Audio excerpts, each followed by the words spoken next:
Hi, my name is Jason Salome. I'm a program manager with the Application Experience team in Windows, and I've been with Microsoft for about 5 years now. During that time, I've primarily focused on a lot of deployment technologies like MSI and ClickOnce. For Windows 8, I was part of the crew that helped stand up the deployment engine that installs Windows Store apps on your Windows 8 PC. And today, I'm really excited to talk to you about some great new features that we've introduced in Windows 8.1 to help reduce the overall footprint of your Windows Store apps. Let's jump right in. So to start, I wanted to give a quick refresher of Windows 8. Windows 8 reimagined the PC from the chip setup, introduced a lot of great new scenarios that are touch first, content over Chrome. And it opened up a great new app ecosystem for developers such as yourselves to thrive on.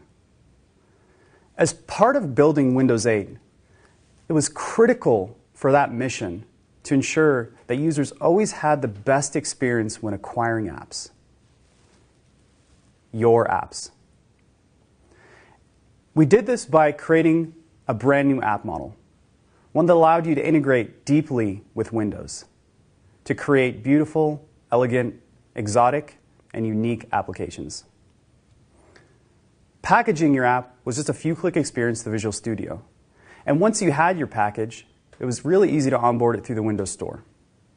From there, the Windows Store managed distributing your app around the world. For Windows 8.1, we thought long and hard about how to stay tried and true to this goal. We really wanted to make sure that the application experience, downloading the application, was always a fantastic experience. We searched long and hard, and what we found was opportunity.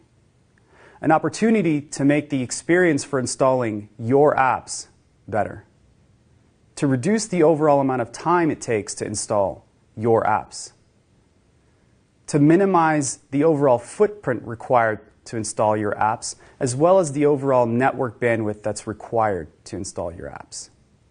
By doing this, we allow the user to install more of your apps. We did this in two ways. The first way was by eliminating data which was duplicated in the app ecosystem. And the second way was by removing bits and pieces from the application as part of the download process that were not necessary for the user's particular configuration or their PC. Let's jump right in. The app ecosystem today contains a lot of data which is duplicated. Just by virtue of common developer practices, like using a common library or runtime. Let me show you. Imagine your Windows Store app. And imagine your Windows Store app depends on a common runtime or library, like an ad platform. Now, imagine 25% of all the other apps in the store use that same exact platform. That means for every one of those apps that the user downloads, they're going to get that file downloaded and installed over and over and over. That's not good. For Windows 8.1, we really wanted to ensure that users downloaded only the bits and pieces of your application that they needed. And furthermore, we never wanted to download the same file more than once. We were able to do this, and let me show you how it works. For this mini example, I wanted to basically download Mahjong and Solitaire. Mahjong and Solitaire are apps that are created by the same developer, and as one would expect, they have some files that are shared. When I installed Mahjong, it brought down with it a certain set of code files, a UI platform, and a game engine. Next, I installed Solitaire. When I initially installed Solitaire, as part of the deployment process, the initial part that was downloaded was a certain set of metadata which enabled our deployment engine to understand with a very degree of precision the identity of every file which was going to be installed. Using this information, we were able to accurately predict that there would be files which were duplicated, which could already exist on the system. From there, we created a shared version of those files and continued to download the rest. Now, for users, the key thing to know here is it's not just about overall disk footprint savings. The user will save time, they will save over-the-air network bandwidth, which means they're going to save money. And in general, we expect the savings to be around 10 to 25%. Now, your next question may be, well, hey, how can I take advantage of this? Or what is it that I need to do? And we really have some great news for you here. By using our common developer practices or our best practices, there's really nothing you need to do. When you're working with multiple apps, for all you big shops out there, just make sure that as you share code between your apps, that it's the most updated version. And when you're using a common library runtime, avoid recompiling or changing or rebuilding that runtime. This helps ensure that the app ecosystem, as well as Windows 8.1, can leverage that duplication to the full extent. Just to recap, duplication does exist in the app ecosystem. The purpose of this presentation isn't to tell you you should go and try and rebuild your app, fix up any particular pieces, eliminate duplication, compress your package, or do anything crazy. The point is duplication does exist, but that's okay. Windows 8.1 leverages this fact and actually harnesses it to enhance the overall acquisition experience for the user. Stepping back up to the original problem, the other way that we were able to solve reducing the overall footprint of your app was by ensuring that users only installed the bits and pieces of your application that they needed for their particular system configuration. Let me illustrate with an example. Imagine you have two Windows 8 PCs. Both screens have the same exact resolution, but one's a slightly different size than the other one. What this means is the smaller screen is actually a higher scale or higher DPI than the larger screen. As an app developer, you have an opportunity to take advantage of this and create two sets of assets that are optimized, one for the Scale 140 machine and one for the Scale 100 machine, to provide your users with a more optimized experience for each one of those particular scales. But this means your application now must contain two additional assets that are carried along with your app everywhere it goes. In Windows 8.1, we wanted to provide you as a developer with a way to break down this coupling and really distribute your app separately from the additional resources that it may carry along with it that are potentially not applicable to any particular user. After decoupling your app from its resources, you're able to package those resources up individually. They all get distributed together in a way that's completely transparent to the user. Let me show you how it works. In Windows 8, you uploaded your app to the Windows Store. Your app contained all the resources that were contained inside the package.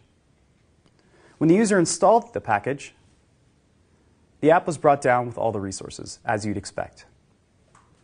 For Windows 8.1, we give you the ability to break down this package into the core app plus neutral resources and additional resources.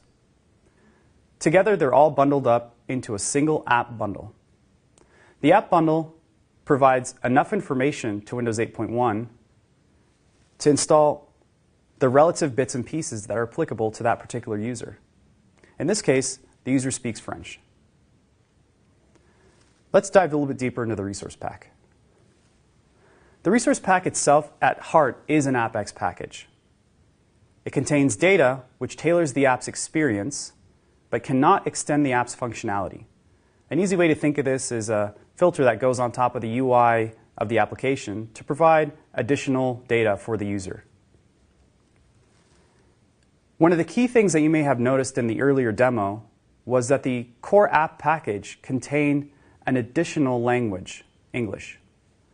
We did this by design. The key here is that the application cannot depend on resource packages. The application must contain its own set of default resources such that it may be installed on its own. Lastly, the resource pack itself can target three different qualifiers: language, high DPI screens, or more capable DirectX hardware. So again, your next question is probably, well, what do I need to do to take advantage of this? What are the things that I have to do? What are the steps that I have to take to leverage this functionality? And again, I have some great news. In Windows 8, we introduced the resource management system. The resource management system was one that provided you as a developer with a way to abstract away any of your resources and allow the system, Windows 8, to choose which was the right one to be used at runtime. If you use the Windows 8 resource management system, you get all of this behavior for free. To show this, let's go and build one of these bundle packages with Visual Studio. So what I have here is Visual Studio, and I've got the application resources sample loaded. This is a sample that's available on MSDN and can be acquired, and it's one that leverages the resource management system. So I'll start off by opening up the images folder. The first thing you notice is there is an EN folder and a JA folder. This automatically tells us that there will be English-specific resources and Japanese-specific resources. Furthermore, you can see there's a Scale 100, Scale 140, and Scale 180 file. Now, the resource management system not only supports files, but it also supports strings. Let's take a look. Here we can see there is a French-specific set of strings. Again, Scale 100 specific strings, Scale 140, and Scale 180. So if we build this package,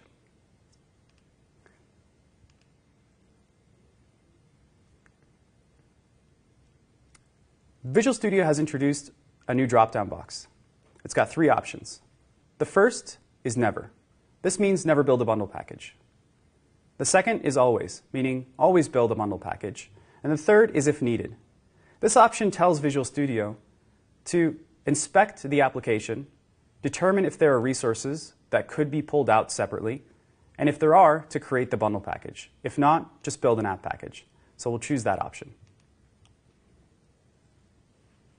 While this is building, again, Visual Studio is currently inspecting the package, determining if there are resources to be created, pulling those resources out into their own packages, containing everything up individually, creating the app package itself, and then bundling it all together into a single app bundle package. So let's take a look at the result. The first thing you'll notice is the AppX upload file. This continues to be the file that you upload to the Windows Store later on. We'll talk about it a little bit more.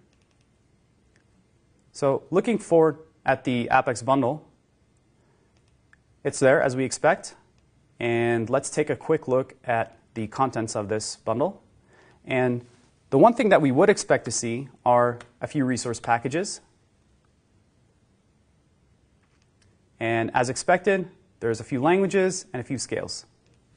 Earlier in the demo, you saw there was an AppX upload file. Now, this file continues to be the single file that you upload to the Windows Store during onboarding of your package. It contains all the related data that's required to validate your package and to distribute it later on to all your users across the globe. For the user, we really wanted to make sure that the user experience was transparent to all of this.